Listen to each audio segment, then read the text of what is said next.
सभी साथियों का बहुत बहुत स्वागत। अक्सर आप लोग मुझसे एब्सेंट होने के बारे में नए नए तरह के क्वेश्चंस पूछते रहते हैं।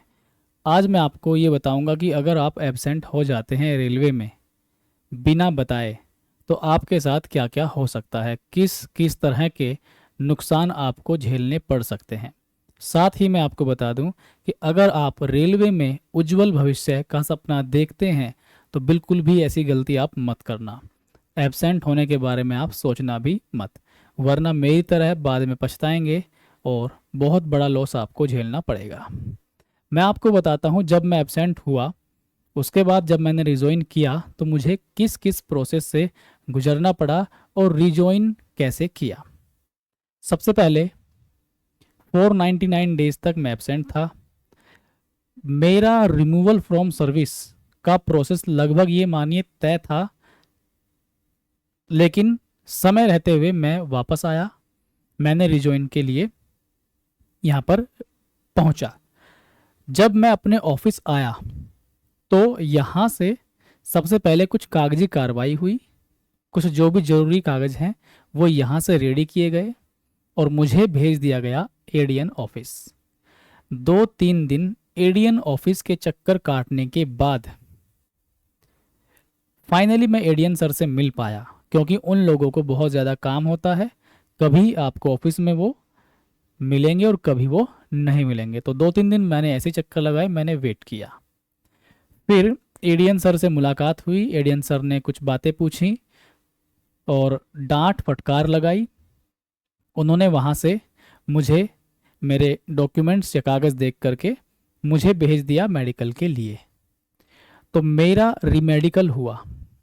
ये मेडिकल सेम उसी तरह होगा जब आप स्टार्टिंग में मेडिकल कराते हैं ज्वाइनिंग के टाइम पर। तो मेरा मेडिकल हुआ पूर्ण रूप से, बिल्कुल हूबहू वही मेडिकल प्रोसेस से मुझे गुजरना पड़ा। मेडिकली फिट होने के बाद मुझे फिर ड्यूटी के लिए रिलीव कर दिया गया। फिर मैं मेडिकल फिट मेमो लेकर के अपने ऑफिस मैंने रीच किया। वहाँ पर जो मेमो था वो मैंने दिया और नेक्स्ट डे से मैं ड्यूटी पर जाना शुरू हो गया। मैंने कुछ दिन ड्यूटी की। ड्यूटी के कुछ दिन बाद अब मुझे, क्योंकि SF5 मिला हुआ था, तो SF5 की इंक्वायरी अभी बाकी थी। देखिए, SF5 मिल जाना या SF11 मिल जाना एक अलग बात है और उसकी इंक्वायरी होना एक अलग बात है। ठीक है, तो इंक्वायरी हुई। इंक्वायरी में मुझे एक ऑफिसर के पास भेजा गया। उन्होंने मेरे से सवाल जवाब किए। फिर वही प्रोसेस हुआ, डांट फटकार लगाई। जो जो पूछते गए मैं वह सभी जवाब देता गया। जैसा मुझे उचित लगा मैंने वैसे वैसे उन्हें आंसर कर दिया। फिर जब उन्होंने मुझसे 10 से 12 सवाल पूछ लिए तो फिर मेरे बताए गए उत्तरों के आधार पर यह सुनिश्चित किया गया कि इस व्यक्ति के साथ कैसा व्यवहार किया जाए। तो फिर उन्होंने इंक्वायरी पूरी की और मुझे फाइनली जो पनिशमेंट है वो दे दी गई। तो इंक्वायरी जब मेरी वहाँ हुई तो मैं सारी बातें बता करके अपने ऑफिस आ गया। मैं ड्यूटी लगातार करता रहा। वहाँ पर इंक्वायरी हो गई थी तो वहाँ पे जो पनिशमेंट था वो पनिशमेंट वहाँ पर लिखा गया, टाइप किया गया, वो लेटर मेरे ऑफिस भेज दिया गया और वो लेटर की जो एम्प्लॉय कॉपी होती है वो मुझे दे दी गई, जिसमें मुझे 499 डेज एब्सेंट होने की वजह से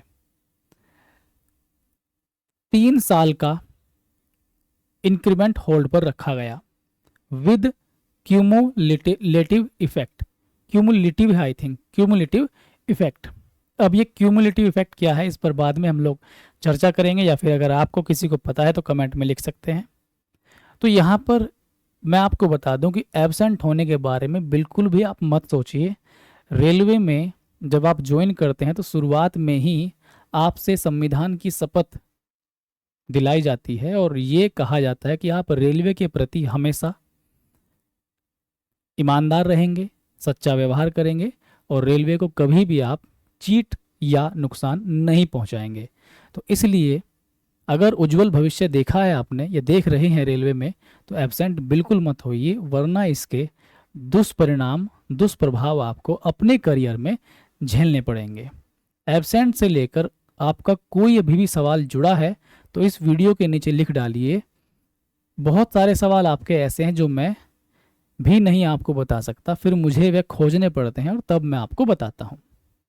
अगर आपको इस वीडियो से कुछ इन्फॉर्मेशन सही मिली है तो आप इस वीडियो को लाइक ज़रूर कीजिएगा और इस वीडियो को और नए साथियों तक जरूर शेयर कर दीजिए ताकि उनके डाउट्स भी क्लियर हो सकें। चैनल को भी आप लोग सब्सक्राइब कर लीजिए। मैं ऐसे इन्फॉर्मेटिव वीडियोस से आपका मार्गदर्शन करने की पूरी कोशिश करता हूँ। धन्यवाद, नमस्कार, बाय।